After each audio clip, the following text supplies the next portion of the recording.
Beautiful sunny day. Like now. Just like now, right? Or you could start off with a cloudy day. It could be raining. Or it could be raining, and guess what? It can also happen mid-game too. It's awesome, isn't it? It's pretty sick. When you I hope it rains at some point, because I want you guys to see the effects of each raindrop landing on the just landing on the gun. It's incredible, man. It is incredible. Well, I mean, you can see the environment here. So right now on a sunny day, you can see pretty much everything that's going on. But you can imagine what's going to happen when it starts to rain. You can't see things that are a little bit too far away. So maybe you, with that sniper rifle, trying to take people out 100 yards, 200 yards away, that might not be able to happen anymore. Unless you're a skilled player, then maybe you're just godly with a sniper rifle. But look at this player here. Only in Battlefield, man. Well, he was just getting... Is he done? I think he probably It looked like he was getting rocked just a little bit. Look, vehicle disabled. You take him down. Wow. Vehicle destroyed. What a use there. That was fantastic. That was some great shots there, and that was the field gun. And that thing is just brutal. And another gun that I actually haven't had a chance to even try out for myself, too. This is one of the LMGs. Yeah, this is one of the LMGs. Look at that side-loading magazine there. That's a little bit different. This is one of the things about weaponry back then. I mean, each army had their own way of doing things, and there wasn't one set way. So you can see it in the tanks. You can see the German tank is very different to the British tank, and that's exactly the same with the weaponry. I mean, they may have thought this might be a good idea.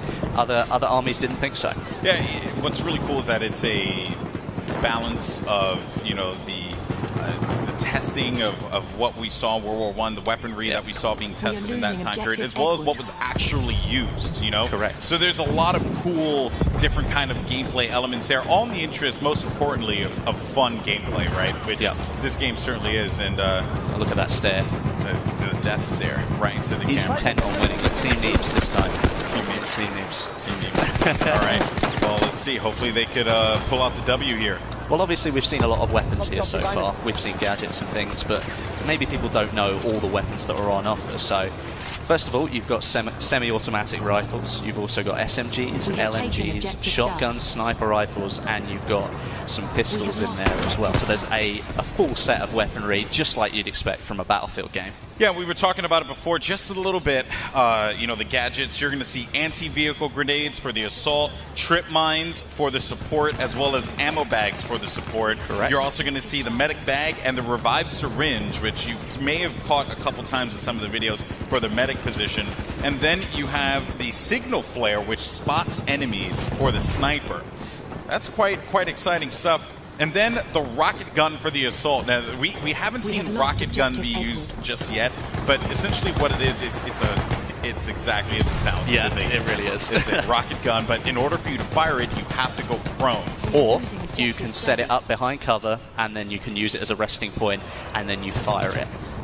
It really does have some extreme power behind it as well. So if you can use it effectively, you've got the opportunity to do some serious damage. And then the last thing I want to talk about are the anti-vehicle rounds from the sniper. And I actually had a chance to use these earlier when we were setting up the gameplay arena. And well, you can, as it says, you can do damage to vehicles with your sniper rifle, but you have to sacrifice your weapon, really, because you change and you move from firing normal rounds into using something that is purely designed to take down vehicles. Now, obviously, it's nowhere near as effective as the anti-tank grenade, but you've still got the opportunity as the scout class to just honing in on a gunfight there, but you have the opportunity to maybe help your team take down a vehicle.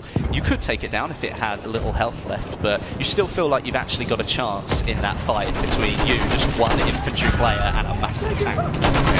And I have to say, man, X Factor has been so impressive. He's been a one-man army, going for the tanks, going for the close-range gameplay, even playing some range. And just look at the way that he is absolutely lighting up the other team. They are approaching him from all angles, and he is holding it down. I believe this is his teammate as well. No, that was not. It was evidenced by that there. So that was Doom 49 coming in hot with that pick.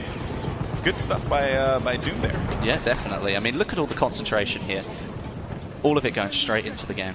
Every one of them intent on getting the points that they want, trying to capture those objectives. Yeah, and also I just want to highlight something too. So you guys may have noticed that you see a couple doors, scattered about.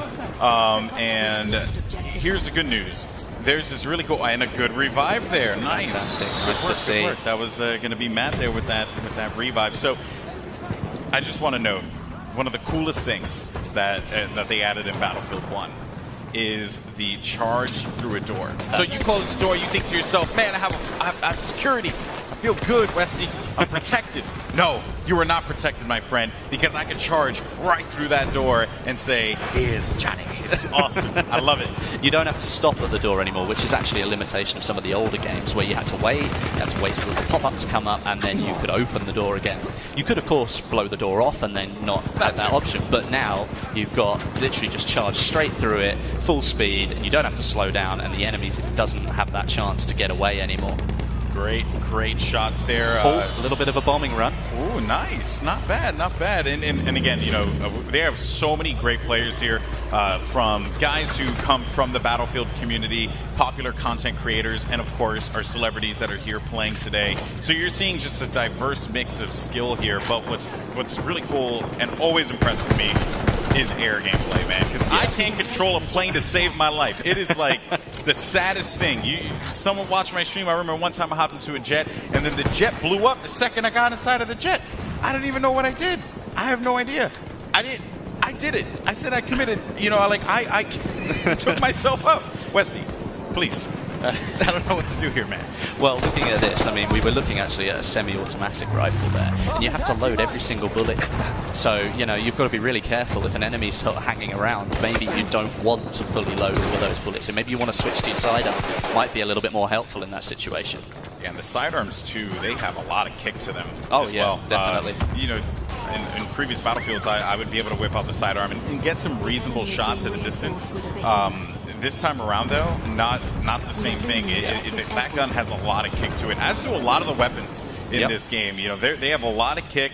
A lot of different bullet drop as well as drag. There's just a lot of different gameplay mechanics at play here. And also, you had mentioned before, or you alluded to it, Wes. You pointed to me, the airship has arrived. Yeah, it's coming back in again, so we might get a shot of that in a minute. And actually, what we should do is maybe just go into a little bit more about the airship and maybe see if we can show some of the power that it possesses, because it was good to see people firing off some of those shots, showing what damage it does on the ground. Be interesting to see.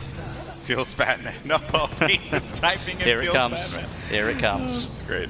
And one thing that I think we will mention about this airship is that it is fully controllable by the player. Now, in the past, you might have noticed some of the bigger objects in Battlefield games, but this one is fully controllable by the player. So all that power, you can take it wherever you like. But obviously, it's a huge object in the sky. It's not like it can turn around in a couple of seconds, so if you want to go somewhere, you better pick that out in your head just as you start using it and then head for it. Don't change your mind, because it takes a long time for it to move around. And you could obviously get taken down by that point and not be as effective. Also, I want to note, too, you saw when he picked up the, you picked up that mounted machine gun there. Yeah. Visibility, right? A lot of these weapons, even when you talk about the airship, right, and like what it's able to do, what it's not able to do, it's still a behemoth, right? But, at that time, right, visibility was very limited. It was all about protecting yourself. So you'd see shielding all over the place. Yeah. Even some of the armor that you would see back then, because they actually wore full armor in World War I. Yep. It was insane, right? Especially with the weaponry that was at play at the time. But it was just the concept of running around with just full-blown armor. And even for those mounted machine guns, you see the just the visibility, the lack of visibility that you have. It's a trade-off for such a powerful weapon. Correct. I mean, that's something that you will know all the way through Battlefield 1. I mean, even looking at it here, you can see this tank's just pushing its way on through, but there are certain areas where you're like, right, well, I've got to try and get this tank out of a tiny little gap that I've got myself stuck in. It can't turn very quickly, it can't move very quickly, so you really need to be ready for the situation. You've got to learn how things really work. Like the semi-automatic rifles, for example, once you fired all those shots, you've got to individually reload, where an SMG might be better because you just pull out the magazine and pop another one in, away you go. So there's all these different, sort of intricate little things here that will come into play. And I think that because it's still the Battlefield game that you know, but it's just a little bit different, and it's a little bit, I think it feels better. It's guys, I'm not even kidding, this game is like, look at this, nuts. You see the top mounted magazine there getting right in the way, like what you were saying. It's like, people thought that was the best way to do things. We'll get it top loaded so it's easier to fit a new magazine in. Oh well, it's right in the middle of my face, so no, it's just one of those things. Yeah, now, of course, we have just an update to the score there. It seems like the German Empire is doing a really good job continuing to rack up points. We have just under, I believe, like 3 minutes or 4 minutes for this game before it concludes. And a great run here with the plane. Does a substantial amount of damage there, coming back in for another run. And there's a lot of things that we can cover about this game. You're even seeing it here, actually, when X Factor was looking at it. You can see that wherever there's an explosion, right? Oh, we goodness. got taken down. That's unfortunate. Big Star just ran him over.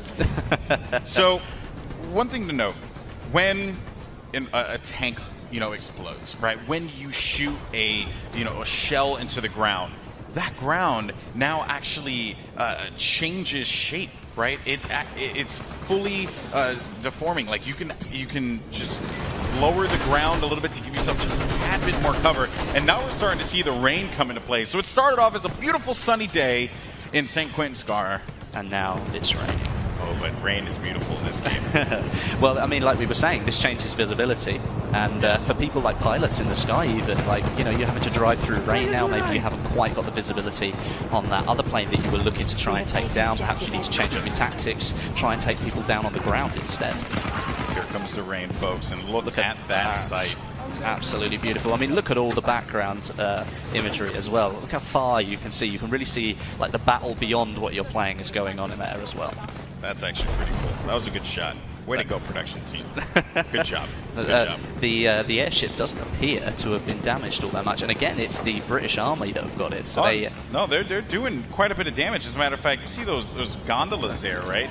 They actually host mounted machine guns. Yeah. You can shoot down those gondolas individually. Yeah. They will come crashing down on the ground. So there's just like carnage everywhere. Level cap, though. Got shut down. If you've got an extreme, well, if you think you've got good aim and you want to take the sniper rifle, it is actually possible to kill the people sitting in those gondolas without taking it down. You can take them out from the on the airship. Oh, look how much damage is being done now. Oh, it looks like it's about to go. Oh, yeah. Or is it just the front? Is it coming down? It's coming down. I think it's coming down again. This is certainly not looking good for the airship. This was a UK airship here, and just the damage being done all the way in the distance. Look at that there, folks. All the way out there. This guy, he's nowhere. Snowmount's nowhere near it, but it doesn't matter. Look at that. Just crashing it's gone completely down. Oh, man. But it comes down in a different position. It didn't come down there in the last game. The farmland, man. Yeah. Think about the farm. You've got a little bit jutting into some, like, the town area here, so you can see it's done some damage to the buildings, but it fell in a very different position, so it may not change that location as much as it did before. Yeah, before it was like smack dab in the middle, right? I mean, it was actually a very well-placed one, considering I think the production team got a good shot with that one. Oh, yeah, it was great. Oh, this guy's just biding his time because there's an enemy tank out here. And so it is. Oh, he has the tank grenade. Yeah. Oh, he threw. He might have cancelled it. Yeah, he had to cancel. Something that you will notice. Look at the weapons here. Because it's raining, you've actually got water falling on the weapon. You can see it there on the magazine quite clearly. That it rests on the weapon, so all the visuals are changing as the weather changes. So not only can you not see as far, but the weapon that you're looking at, it actually has got rain all over it, just like you would expect if it was raining and you were outside. Oh, gets the tracks. Oh, nice job there. Trying to get a pick here. Wiz Khalifa, though, is going to fall down, and that was going to be Gavin who picks up this stop. Look at that intense face right there. So intense. And here comes another bombing run and perspective from the plane. First, but that looks fantastic, doesn't it? Look, you can see all the movement in front there by the propellers. That's absolutely incredible. No! He hit the tree. Oh. I don't think he's quite got the power to get going again. No, he didn't. And it's just blown up, and there you go. Have